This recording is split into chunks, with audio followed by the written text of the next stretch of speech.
Welcome to The Coalition. This is a talk show dedicated to discussing health, wellness, and inspiration. I'm your host, Dr. Shani Belgrave.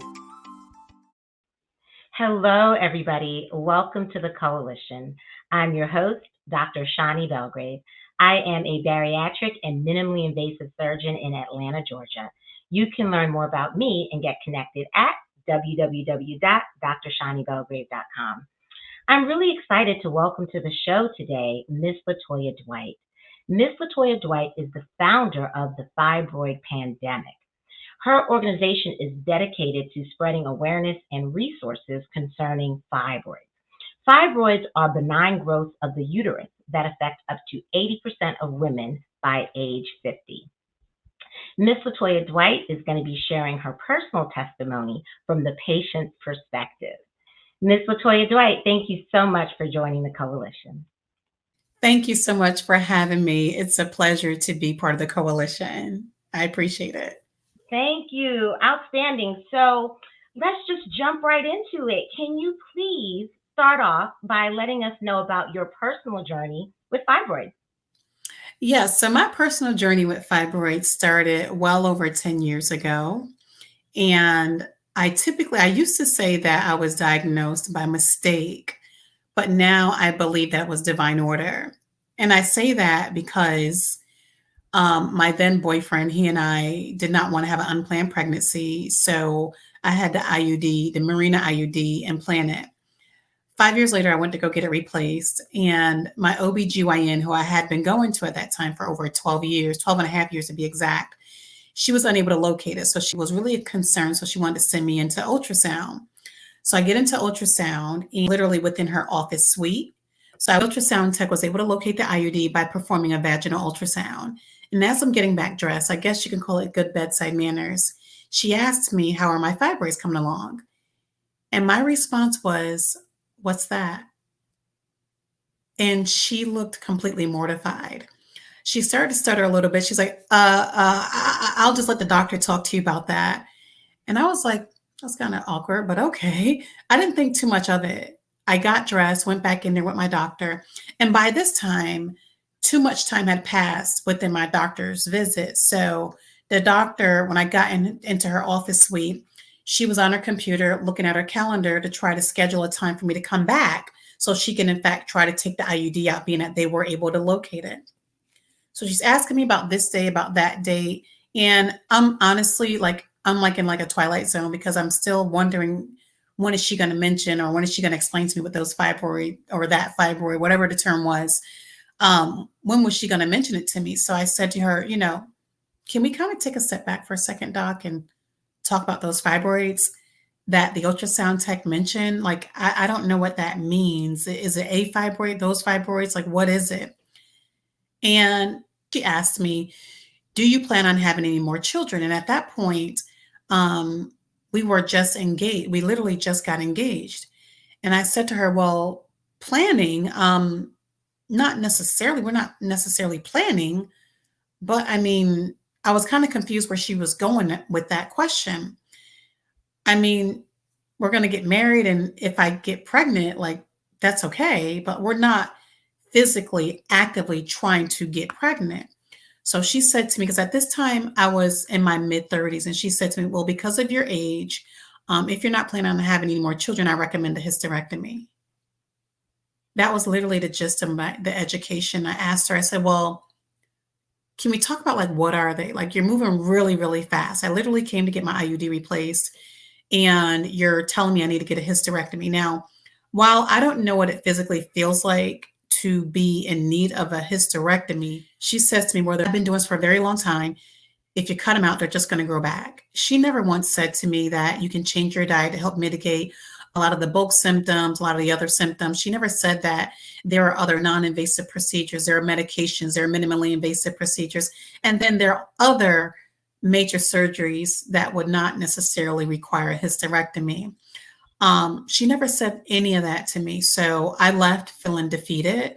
I felt unheard. And I remember getting in the car and I was crying. I called my fiance, my boyfriend. I said, the doctor said I have fibroids, and I'm crying. And he's like, well, what does all that mean? And I couldn't tell him because my doctor had not told me. I get home, we're trying to have a conversation about it, but again, I didn't really know what to say. So, of course, if you can imagine going from having your IUD replaced to now having a recommendation of a hysterectomy because of fibroids, but not only that, adding the extra added layer, trying to explain it to your soon to be husband about what fibroids were, that left a whole other level of emotions that I wasn't even prepared to even deal with or handle or discuss. Mm.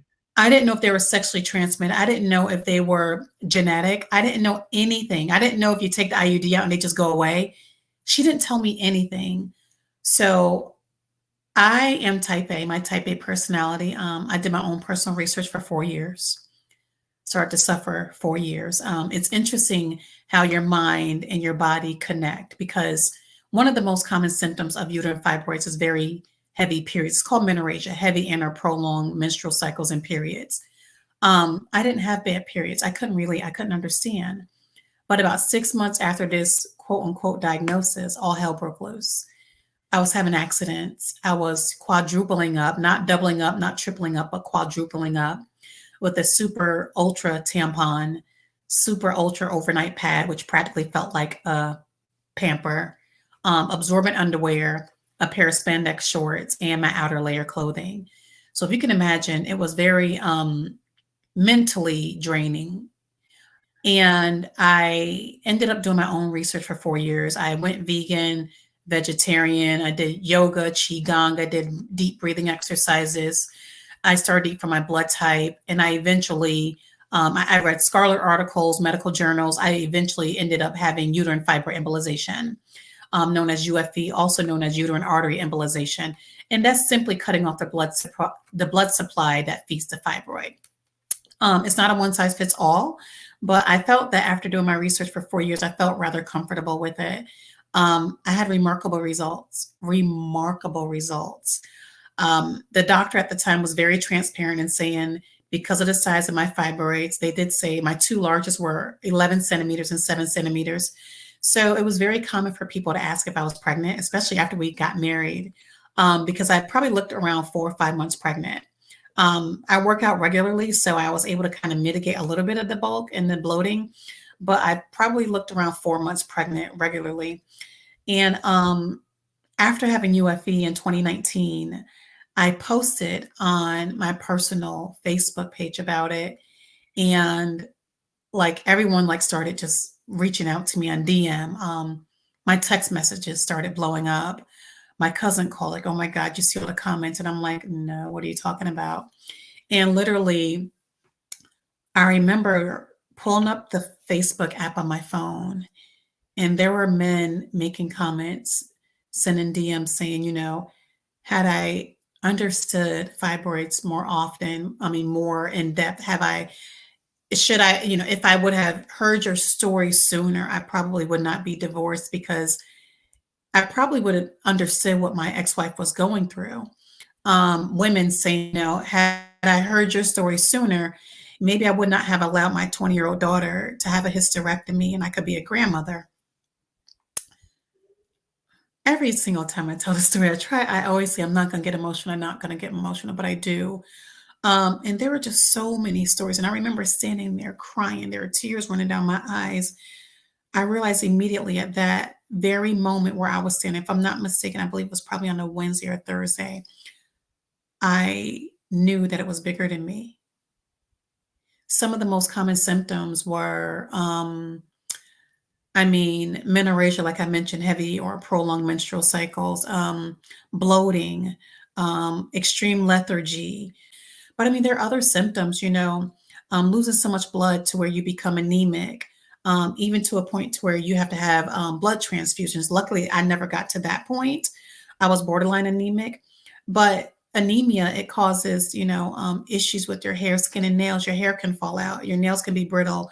Those are some of the things that people don't talk about, and it's very disheartening because a lot of women suffer in silence, and they mainly suffer in silence because no one wants to talk about bad periods. But Mm. I am here to tell you that I'll talk about a period all day long if it means that I can help another woman overcome uterine fibroids. Well, that's amazing. Thank you so much for sharing your story. That's one of the reasons I wanted you to join the coalition, because when I realized that 80% of women by age 50 will have at least one fibroid, Mhm. and that this was so common, and sure, not everybody may have symptoms, but a lot of women do.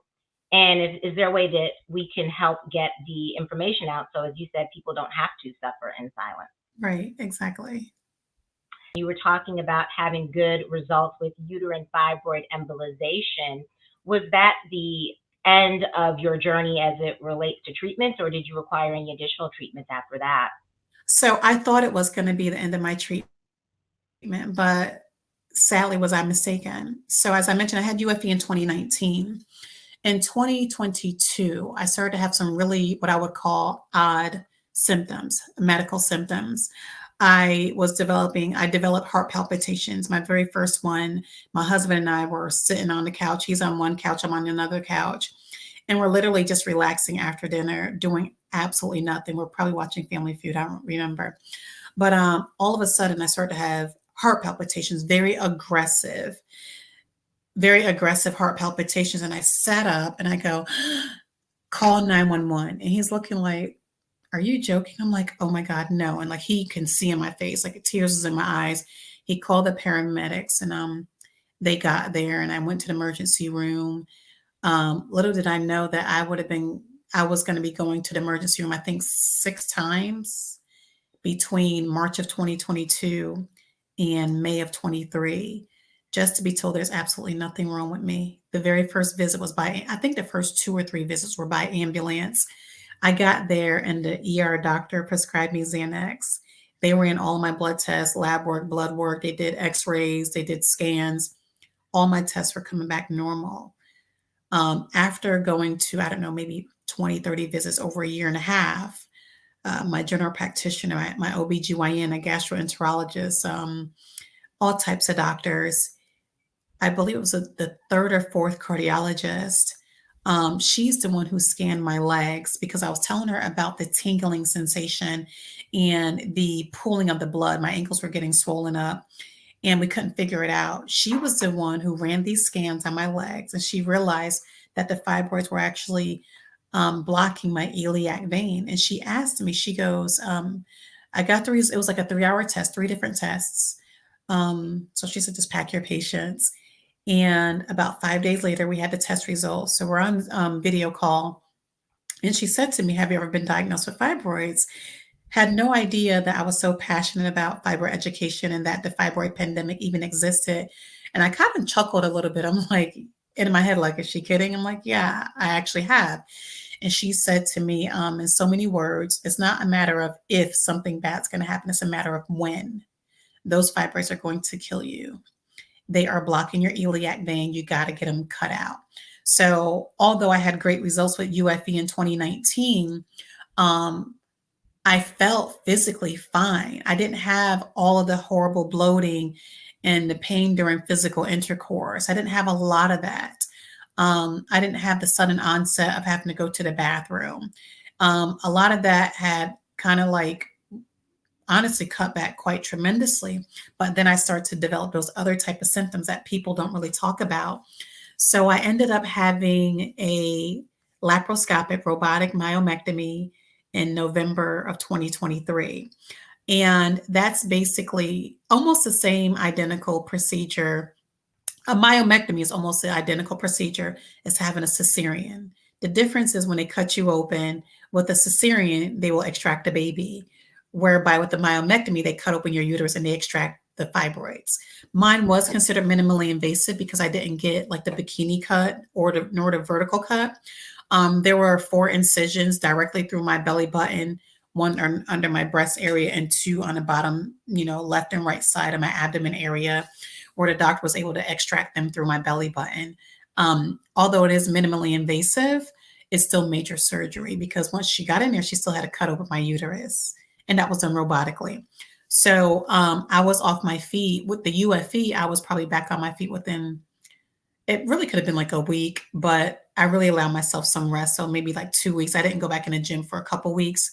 But with the myomectomy, although it was minimally invasive, it was still major surgery. And I was actually out of work for 8 weeks. I feel wonderful now.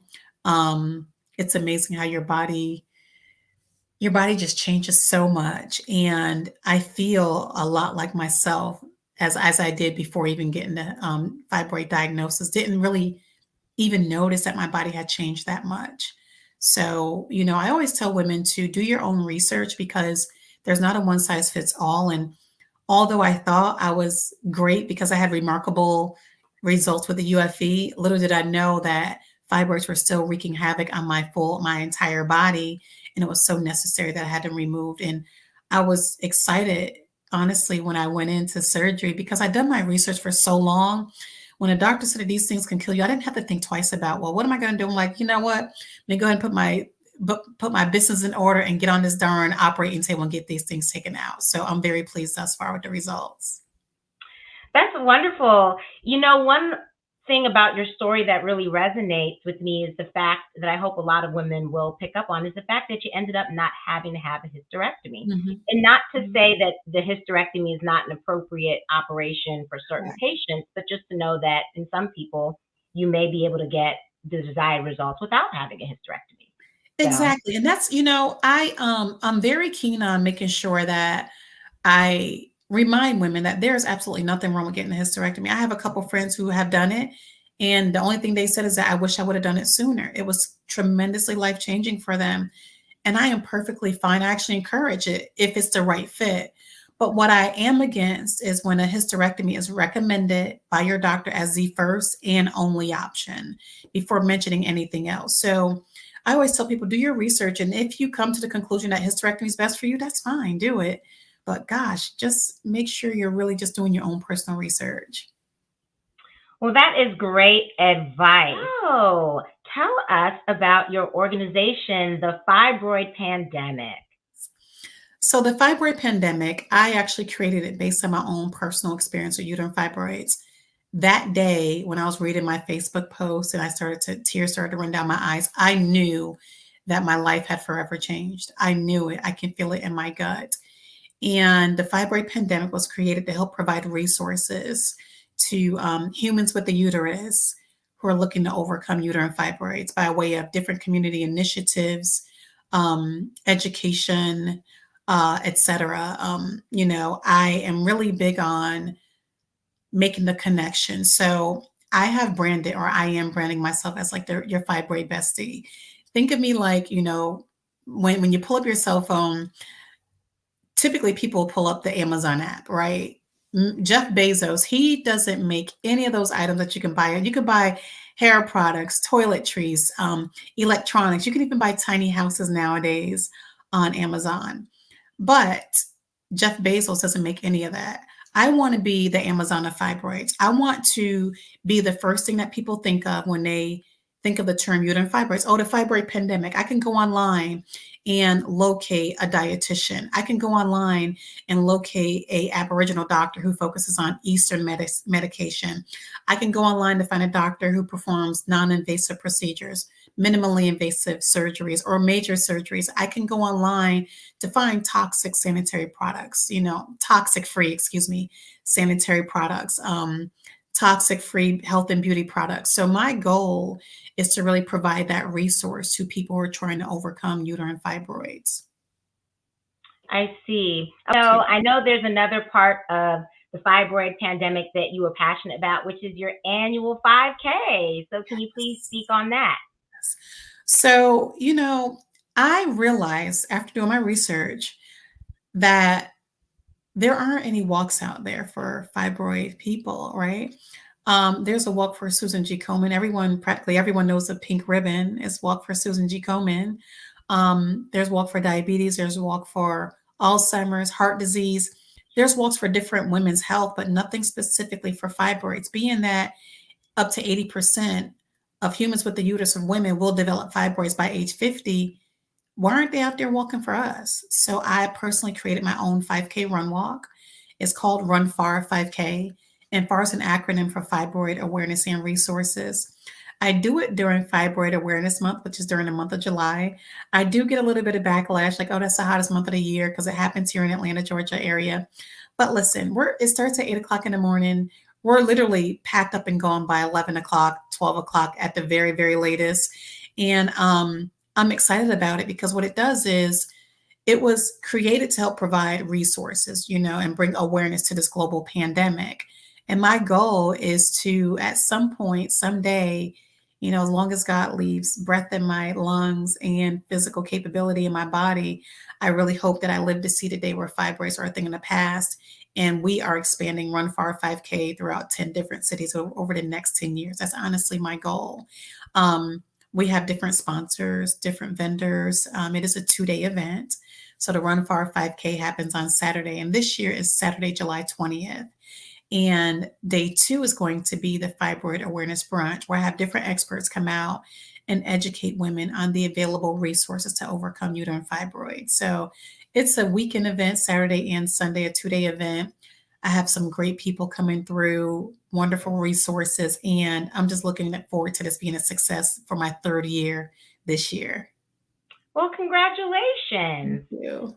For viewers that have learned about fibroids and heard your testimony that want to get in touch with you and get connected, what is the best way for them to reach out to you?